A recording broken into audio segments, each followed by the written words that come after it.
નમસ્કાર વિદ્યાર્થી મિત્રો, નોલેજ સાથી યુટ્યુબ ચેનલમાં આપ સૌનું સ્વાગત છે। તો મિત્રો, આજે આપણે જોવાના છે જનરલ નોલેજનો ભાગ નંબર 23।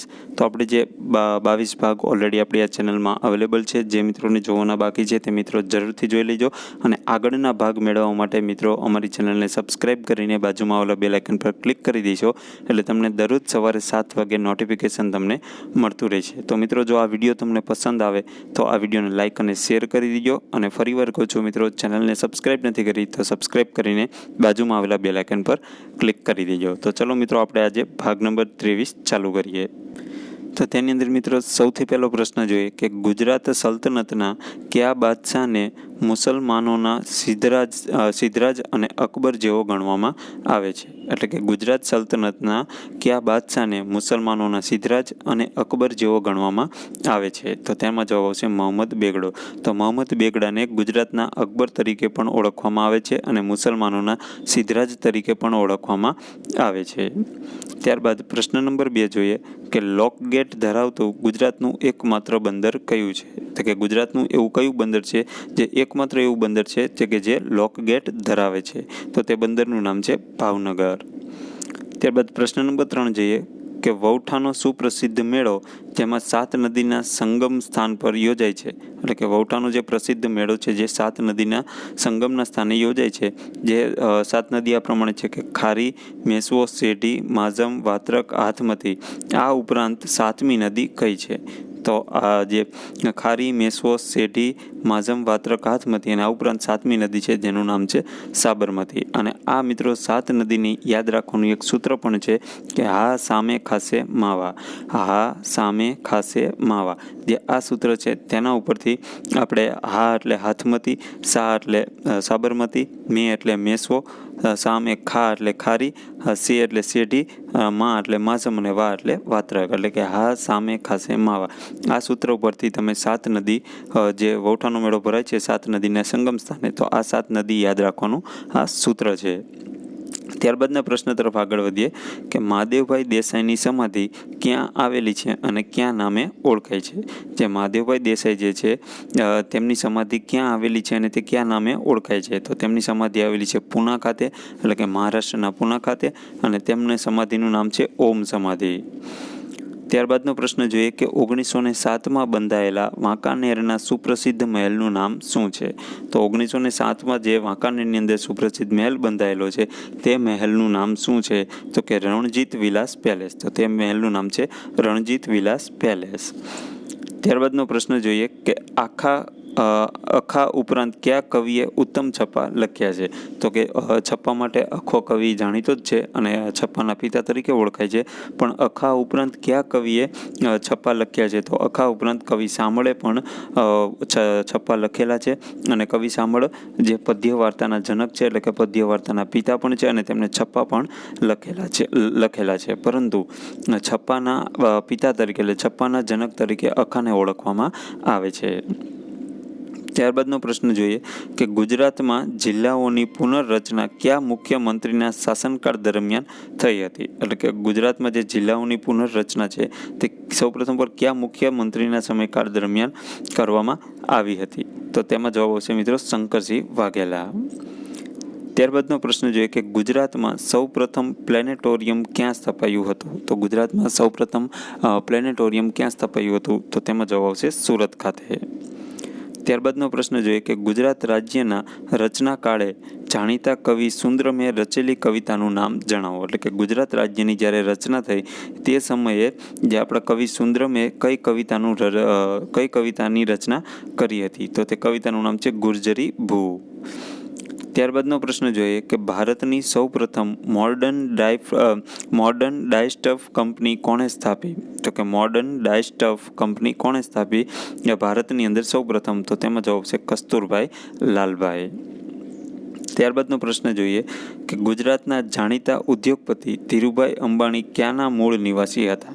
એટલે કે જે રિલાયન્સ ઇન્ડસ્ટ્રીઝની જેને સ્થાપના કરી, એટલે કે ધીરુભાઈ અંબાણી જે ગુજરાતના અને આખા ભારતના એક જાણીતા ઉદ્યોગપતિ છે, તો તે ધીરુભાઈ અંબાણી ક્યાંના વતની હતા? તો તેમાં જવાબ આવશે ચોરવાડના।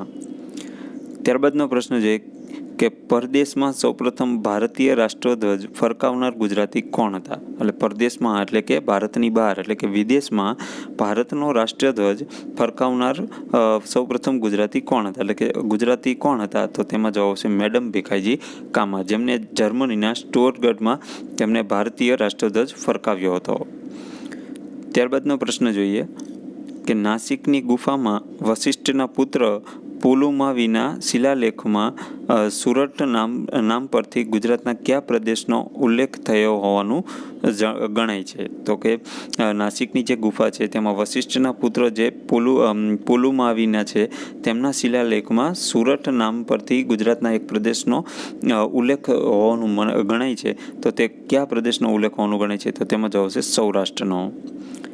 ત્યારબાદનો પ્રશ્ન જોઈએ કે ગોવર્ધન રામે પોતાની પુત્રીનું રચિત કાવ્ય પુસ્તકમાં આ લખ્યું છે. તો ગોવર્ધન રામે પોતાની પુત્રીનું જે ચરિત્ર છે તે કયા પુસ્તકમાં આ લખ્યું છે? તો તે પુસ્તકનું નામ છે લીલાવતી જીવનકલા. તો લીલાવતી જીવનકલામાં તેમના પુત્રીનું ચરિત્ર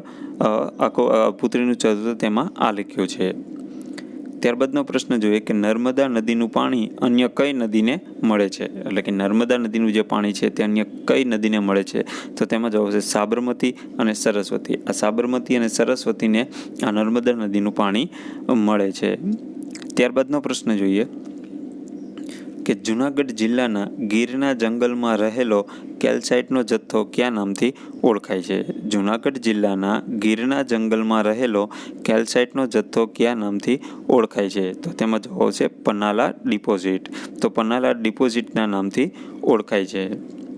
ત્યારબાદનો પ્રશ્ન જોઈએ કે હસનપીરની દરગાહ ક્યાં આવેલી છે? તો હસનપીરની દરગાહ ક્યાં આવેલી છે? તો તેમાં જવાબ આવશે દેલમાલ ખાતે. ત્યારબાદનો પ્રશ્ન જોઈએ કે ગુજરાતી ભાષામાં આશરે કેટલા શબ્દો છે? તો ગુજરાતી જે ભાષા છે તે એક બહુ જ વિશાળ ભાષા છે. તેની અંદર આશરે ચોક્કસ તો ન કહી શકીએ પણ આશરે કેટલા શબ્દો છે અંદાજિત? તો તેમાં જવાબ આવશે આશરે 3.25 લાખ. એટલે કે આશરે 3.25 લાખ ગુજરાતી ભાષાના શબ્દો રહેલા છે. ત્યારબાદનો પ્રશ્ન જોઈએ કે જ્યાં જ્યાં નજર મારી ઠરે યાદી ભરી ત્યાં આપની આ પંક્તિના કવિ કોણ છે? એટલે કે જ્યાં જ્યાં નજર મારી ઠરે યાદી ભરી ત્યાં આપની આ જે પંક્તિ છે, આ જે કાવ્ય છે તેના રચયિતા કોણ છે? એટલે કે તેના કવિનું નામ શું છે? તો તેમાં જવાબ આવશે કવિ કલાપી. એટલે કે આ પંક્તિના લેખક છે કવિ કલાપી. ત્યારબાદનો પ્રશ્ન જોઈએ કે ગુજરાતના દરિયાઈ વિસ્તારમાં દરિયાઈ કાચબાની કેટલી જાતિઓ જોવા મળે છે? તો જે ભારત દેશની અંદર ગુજરાતને 1600 કિલોમીટર દરિયો કિનારો મળેલો છે, તેથી દરિયાઈ પ્રાણી અને દરિયાઈનું વૈવિધ્ય આપણને જોવા મળે. તો તેની અંદર જે દરિયાઈ વિસ્તાર જે છે ગુજરાતની ફરતે તેમાં દરિયાઈ કાચબા જે રહેલા હોય છે કે દરિયાઈ કાચબા, તો તેની કેટલી જાતિઓ જોવા મળે છે? તો તેમાં જવાબ છે 3 જાતિઓ. તો કે દરિયાઈ કાચબાની 3 જાતિઓ આપણને ગુજરાતમાં જોવા મળે છે. ત્યારબાદનો પ્રશ્ન જોઈએ કે ગુજરાતમાં અક્ષરધામ મંદિર ક્યાં આવેલું છે? તો ગુજરાતની અંદર અક્ષરધામ મંદિર ક્યાં આવેલું છે? તો તે આવેલું છે ગુજરાતના પાટનગર એટલે કે ગાંધીનગરમાં. ત્યારબાદનો પ્રશ્ન જોઈએ કે ગુજરાતનું પહેલું પુસ્તકાલય કયું છે? તો ગુજરાત રાજ્યનું એટલે કે ગુજરાતનું સૌપ્રથમ અને પહેલું પુસ્તકાલય કયું છે? તો તે પુસ્તકાલયનું નામ છે હિમાભાઈ ઇન્સ્ટિટ્યૂટ. ત્યારબાદનો પ્રશ્ન જોઈએ કે યા હોમ કરીને પડો ફતે છે આગે આ પંક્તિના કવિ કોણ છે? કે યા હોમ કરીને પડો ફતે છે આગે આ પંક્તિના કવિ કોણ છે? તો તેમાં જવાબ છે કવિ નર્મદ. તો કે આ પંક્તિ કોની છે? તો કે કવિ નર્મદની. ત્યારબાદનો પ્રશ્ન જોઈએ કે અનાથ બાળકોને આશ્રય મળી રહે તે માટેની શુભ શરૂઆત કોણે કરી? તો કે અનાથ બાળકો હોય છે તેમને આશ્રય મળી રહે તેની શુભ શરૂઆત કોણે કરી? તો તેમાં જવાબ આવશે મહિપતરામ રૂપરામ. તો કે મહિપતરામ રૂપરામે અનાથ આશ્રમોની સ્થાપના કરેલી છે કે જેથી કરીને અનાથ જે બાળકો હોય છે તેમને આશ્રય પણ મળી રહે અને તેમને પૂરતું શિક્ષણ પણ મળી રહે અને તેમની દેખભાળ પણ સારી રીતે થાય, તેટલા માટે મહિપતરામ રૂપરામે જે અનાથ આશ્રમોની સ્થાપના કરેલી છે. ત્યારબાદ મિત્રો આજના વિડીયોનો છેલ્લો પ્રશ્ન જોઈએ કે દેના બેંકની સ્થાપના કોણે કરી હતી? તો દેના બેંકની સ્થાપના કોણે કરી હતી? તો તેમાં જવાબ આવશે દેવકરણ નાનજી. જે કીર્તિ મંદિર જે પોરબંદર ખાતે આવેલું છે તે બંધાવનાર હતા નાનજી કાલિદાસ. જે નાનજી કાલિદાસના પુત્ર એટલે કે એમના પુત્રનું નામ દેવકરણ. તો આ દેવકરણે આ દેના બેંકની સ્થાપના કરેલી છે. તેથી આ દેવકરણ અને નાનજી આ બે નામ પરથી દેના બેંકનું નામ પાડવામાં આવ્યું છે. તો દેના બેંકની સ્થાપના કોણે કરેલી છે? તો કે પોરબંદરમાં જે કીર્તિ મંદિર બાંધવામાં આવેલું છે નાનજીદાસ કાલિદાસે તેમના પુત્ર દેવકરણે આ દેના બેંકની સ્થાપના કરેલી છે અને તેમના પિતાના નામ પરથી આ દેના બેંકનું નામ રાખવામાં આવ્યું છે.